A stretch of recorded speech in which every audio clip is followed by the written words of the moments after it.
Once we know about this kindness that has been shown us by all sentient beings, then there's something called repaying kindness, right? Repaying the kindness that someone has showed us.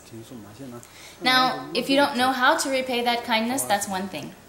But if, on the other hand, you are someone who has studied, who has learned, and we are that kind of person, we are people who have studied and we have learned, we are aware that the nature of samsara is suffering. We've studied about the fact that there is such a thing called liberation, and that is good. That it is possible to be liberated from the suffering of samsara by avoiding the causes that bring about suffering. And that when we avoid and abandon those causes that bring about suffering, then we can actually achieve liberation from samsara and happiness. We know that the negative emotions, when they are present in our mind streams, cause us pain. We know all of those things.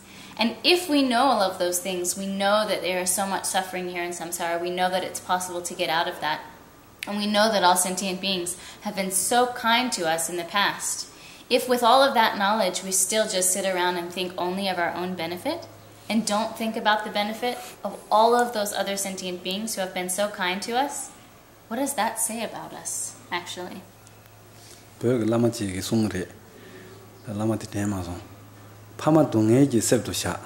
So there's one Tibetan master who said, to just forget about the suffering of your parents and spend all the time desiring your own happiness, like, wow, that's bad. Then he said one bad word that I'd never heard before. So, bad. Ooh. Kevo says it's a really bad word.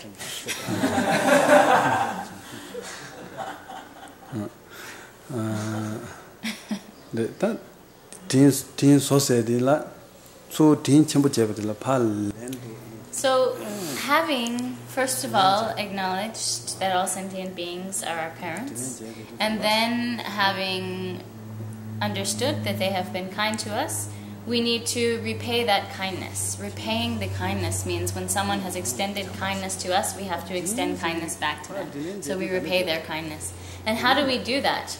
We do that by treating them kindly, by treating them nicely. If someone has been very kind to us and we want to repay that kindness, we don't treat them horribly, right? We don't treat them in a negative way. We treat them kindly. And one way of extending kindness to others who have been so kind to us is to train in loving kindness, actually.